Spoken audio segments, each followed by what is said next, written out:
Hi, y'all. Welcome back. Glad you're back. Thanks for coming on this journey with me. I've shared a couple of videos about places that I've been, like to LTK Con or to an event here, but being new to this YouTube family, I just wanted to share some things about me. There's lots of questions like, who is she? How she get started? What's she gonna do here? What are we gonna see? And then for those of you guys who already know me, there may be lots of unanswered questions just from being with me all this time on Instagram and just not knowing. So I decided to do a little about me, get to know me type situation, and let's do it. I guess the easiest way to dive in is to talk about where I'm from and how I got to where I am now. So I am from a small town called Seguin, Texas. It's about 30 or 40 miles outside of San Antonio. I was born there, lived there. My grandmother lived there who helped raise me, but most of my life I spent in San Antonio, and I went to elementary school, middle school, and high school there. Elementary school was just, elementary school. Middle school, I played all sports and I was in band. And then in high school, I narrowed all of those sports down and I played volleyball. I played club volleyball. I lettered as a sophomore in volleyball, and your girl was pretty good. I've always been super athletic and super competitive, and that was like the love of my life all the way from middle school when I started playing all the way through high school. I wasn't the greatest at academics. I really actually struggled my last year in high school for multiple reasons. I There was a lot going on in my household at that time. I wasn't raised by my dad. He lived in Las Vegas and was, I guess, to make it all make sense, he was more like a Disneyland dad. And my mom was responsible for everything. And my mom suffered from addiction. So when I was about in 12th grade, everything kind of like hit the fan, and my mom lost her job. And I was just kind of on my own pretty much for my 12th grade year. So I really, really struggled, but I made it through. But at that time, we were like evicted from our apartment. And at one point, we lived with my uncle. And, so times were really hard my 12th grade year. So I ended up having to go to like night school to graduate. But I did it. And the day after I graduated from high school, I moved to Houston. My sister lived here at the time, and me and my mom packed up all of our stuff and moved to Houston. And I started at Texas Southern University. I'm very proud to have gone to an HBCU. And it was one of the dreams that I always had, was to attend an HBCU. I really wanted to go to Howard, but because my grades suffered and I struggled so much my 12th grade year, I did not have the GPA to get me there. So, and I was really bummed about that because I didn't know what a GPA was. Imagine being in 11th and 12th grade and having no idea that you had to have a certain GPA to go to college. It's something that I did not know. So, needless to say, like I said, I ended up at TSU. And actually it turned out to be a great experience. I was so happy to be there, like being on the yard, being around all of these beautiful like Black people from all over the place. Like I had never seen anything like it, like in my life. I had never been surrounded by that many people that looked just like me, where you could like literally just fall into the crowd and just immediately be accepted. I have so much love for all HBCUs. But I went there, and within like, I don't know how long I was there, I ended up with a boyfriend, and that wasn't the reason why I didn't really go to school. Well, it was some of the reason, but the other reason why I didn't really participate and get involved in stuff was because I had to work. I didn't have anybody paying for me, paying for my life, paying for my existence at school. No shade to anybody who does. You are blessed. But I did not have that. I had to work. I survived off of taking my Pell Grants and paying up my rent for 6 months. And at that point in time, I lived in an apartment and my rent was $450. Imagine. Um, 450, I would pay up my rent for 6 months, and then everything I got at work, I would just live off of, because that's the only way I was able to survive. So I basically had a Pell Grant just so I could go to school and basically live. It was more meaningful for me to be in school so that I could live than it was for me to actually get an education. Wow. That lots of people out there are doing that same thing or have done that same thing. So I did not graduate from college. I eventually dropped out because working at one point I had 3 jobs and was down to like one class. I just couldn't make it. I couldn't make it paying for my car, my apartment, my life while I was going to school. So I dropped out, and my background is retail management. So I worked at so many retail places, but where my real actual career in retail started was I worked for Ralph Lauren for about, I want to say 7 years, Ralph Lauren in the Galleria. And during my time there, met someone, got engaged, had a baby. Well, I was pregnant when I worked there, had a baby, all of that. And then I moved on from working at Ralph Lauren, and then I went on to Tootsie's, and I was at Tootsie's, if you're familiar with that. They have one in Dallas and one in Atlanta. I was there for, I want to say 4 or 5 years. And I also ended up having my daughter while I was working there. And let me just tell y'all, I'm leaving out a lot because we could literally be here for probably 2 months if I really told you all the ins and outs, but I'm just giving you like high level overview of what my life has been like, right? So I was at Tootsie's for 4 or 5 years, got pregnant with my daughter, stopped working there, and decided that when you have 2 kids, it didn't make any sense to put the second one in daycare and then go back to work, because basically I would be working to pay for her daycare. My son was old enough to go to school, and he was in private school, so we were also paying tuition for private school. So I decided it would be best for me to stay at home. So I stayed at home for 3 years until my daughter was old enough to start school. And during that time that I was at home, it just became very like monotonous. Every day, everything was the same thing all the time, changing diapers. Also, I was just bored. And I know a lot of people think like, how can you be bored when you have an infant at home? You're cleaning your house, you're taking care of, I was taking care of my son too, who was 3. Yeah, he was in K3, K4, yeah, in kindergarten during this time. But I mean, when you have kids, it's the same thing every day. You play, you watch TV, you change diapers, you eat, you sleep. You play, you watch TV, you change diapers, you eat, you sleep. It's always the same, and you clean in between, right? So that just wasn't for me. I knew I was creative. I knew that I felt like I was missing something. I felt like this just like being at home, a stay-at-home mom, just wasn't really for me. Like I didn't have any problem doing it because those are my kids and I'd do anything for them, but it wasn't for me. So during that time, I started to see people like Sincerely Jules or Ami Song. I started to see them like come around, and and y'all remember this was like 2014 or so.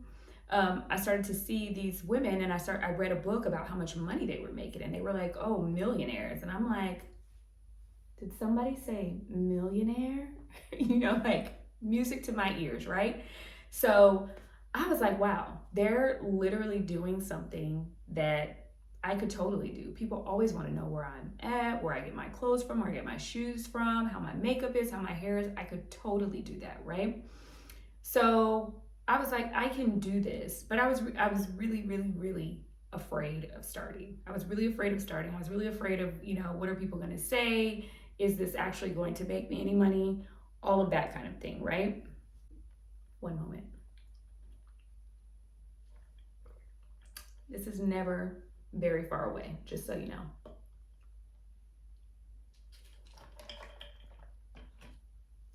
So I started to wonder, like, can I do this? And I think I can. I think I'm so capable of doing this. So that point in time, I was like, I'm doing it. So there was we had a guest bedroom. So it kind of got turned into a studio, indoor studio with like, I even got like I don't even know what it's called, but that big long paper that you pull down at like a studio or something like that. I got that.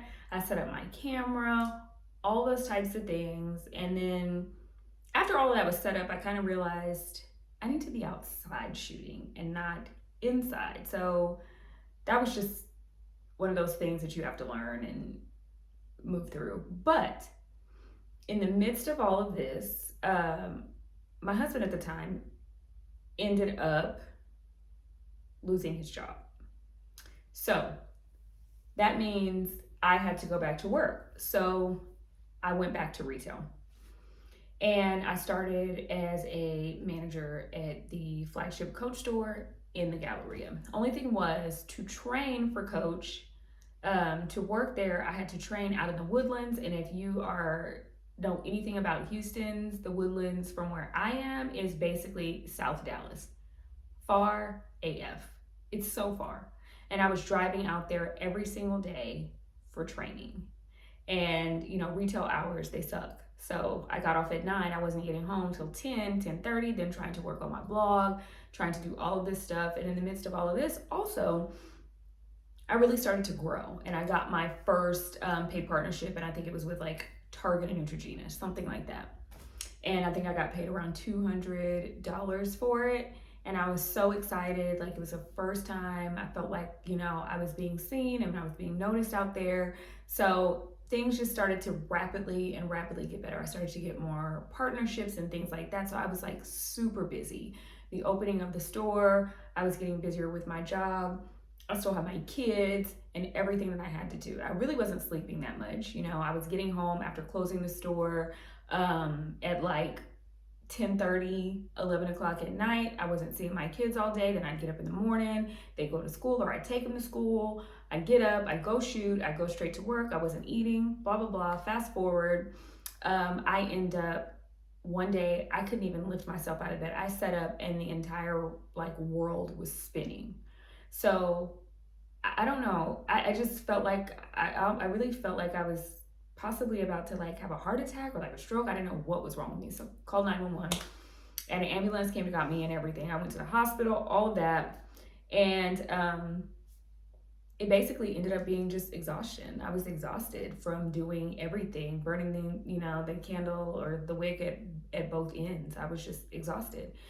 So I knew then that I needed to make a decision because I was compromising my health. And not only did I need to be healthy for me, but I've got 2 kids that need to be taken care of. The other thing about quitting, I knew I needed to quit. But when I went back to work, one of the managers there asked me what happened. Let me back up for just a second. Also, during this time, I had contractually signed on for an event. I was being paid to be there. And it was like after I got out of hospital, maybe like a day or 2 later, I signed a contract and I was being paid. So I had to show up. So, of course, from the outside looking in with my job, it looked like I had like faked and staged this episode, as they would call it. So I called my store manager at that time and explained to her, look, I have to be there. I don't feel good, but I'm getting paid for this and I need my money. So I'm going to have to show up. So if you see me on social, I'm there because I'm contractually obligated to be there, right? But the day that I got back to work, one of the other managers really questioned me about what happened and what I was doing. And I knew at that point that to have something like that happen to you and to have somebody else think that you were lying, why would I make up such an elaborate story about my own health? Like, why would I do that? So I knew at that point it was time for me to quit. So basically the next couple days, I put my 2 weeks in, and everybody there, other than that one person, was so gracious. Loved my team over there. Still talk to some of them over there. Loved everybody there. But I put my 2 weeks in, and that was really the start of my career as a content creator full time. So I quit my job. It was about, I think, May of 2018, or it might have been 2017. I can't remember. It's one of those years. But that is when I quit. And I also was chosen to be in the Like to Know It Influencer Next Door book, which was really exciting. There was a certain amount of influencers, I think 50, that were chosen to be highlighted in this coffee table book. I thought it was so cool. And it was just like a great opportunity for me to be highlighted for the work that I had done. And I really felt like that was confirmation that quitting my job was exactly what I needed to do, exactly at that moment, exactly at that time. After I quit, that's when things really actually started to really pick up for me. That's when I really threw myself into what I was doing. I started to travel. Influencing in Color was formed, and I don't think that would have been formed had I not been able to have that time off and spend time with those girls. But everything really started to take off. I started to get tons of brand partnerships. My name really started to get out there. And I was like working like all the time. I also want to say that quitting your full time job is not necessary to do what I do. It's not necessary. It's a decision that I made for me. But I definitely think, and there's tons of creators out there who have a regular full time 9 to 5 job that also do this. For me, I wasn't able to do it all. I couldn't do all of that. I don't know if it's just the way that my mind thinks or what, but that it just wasn't for me. I love this so much, and not having an additional job gives me the freedom to go when I want, to come and go as I please, to make my own schedule. It allows my mind to be free for creativity, and that's what I love so much about it. But I don't recommend it for everybody. Some people need that structure and that ability. Listen, when you do this, you don't have anybody paying for your insurance. You don't have, there's none of that. You are literally your entire team. You are your accountant, you are your legal, you are your production, you are all of that for yourself. So it's not for everybody. It is not for everybody. For those of you that want to try to become a content creator, I do want to say this. A lot of times, social people will make it seem like we're just out here taking pictures of ourselves and posting them online. There is so much more to this career, and I won't even say job, because at this point, this is a career for so many of us. It's not just that. It's much harder. It's much more involved. It takes much more determination and drive and focus and creativity than what anybody would have thought of. And plus, it's so competitive out there right now. There's so many of us, How are you standing out? How are you being different? How are you creating a different business model for yourself? All of those things go into this job. It's not so simple and linear as everybody, let me not say everybody, but as a lot of people make it seem. It's actually a lot more difficult because you really have to be focused. Listen, I don't know what time it is on a Monday and I'm here recording with you, but prior to recording, I had to stage this room. I had to get dressed. I had to do my hair. After this, I'll have to edit this video, which takes a lot of time. I'll have to edit this video. I had to make sure that the lighting was right. I had to make sure of all of this. I have to make sure that I'm not saying anything that I shouldn't be saying. All of those things. And that's just this video. This doesn't include any of the contracts that I need to read, anything that I need to talk with my manager about. It doesn't include me going to shoot content outside. It doesn't include any of that. There's so much more to this job than I think anyone ever thinks. And I said job again. It's a career, not a job. It's a career. Okay, so I got a few questions, I guess, that I'm going to answer via that question box on stories that I put up. that I said I would answer here. And one of them was, as a kid, like what were my interests? What did I want to be? And how did I develop this passion for fashion and, yeah, this industry? What's crazy is when I was growing up, all the way until, I don't know, probably beginning of high school, I wanted to be a veterinarian. I love dogs. Like, love dogs. They're my favorite. I don't know. I just love them. I mean, I don't know that I could be a vet for any other animal except a dog. And I think that's why that career changed when I got to high school, because I realized I don't like any other animal except for dogs. I don't have a dog right now, unfortunately. I had three, and it's so sad, but all three of them had to be put down at different times for different reasons this year. And it's just awful. And we are really missing having the presence of a dog in our home. And I'm really thinking about getting one. I'm either thinking about a Cane Corso, which they're huge, and I love a really, really big dog. But I'm also like all the way on the other end. I also kind of want a doodle, but I want to, what are they called? They're the really big doodles. I can't remember the name, but I want a really big fluffy one. If y'all follow like Brody the dog on YouTube or IG or something like that. I want a really big one just like that. So we'll see. When it comes to the passion for it, where did it come from? So my family is kind of involved, not even kind of, they are involved in the arts. My great grandmother owned a steakhouse and like juke joint type situation in Seguin back in the, I think it was the 60s, I want to say 60s and 70s. So music is like huge.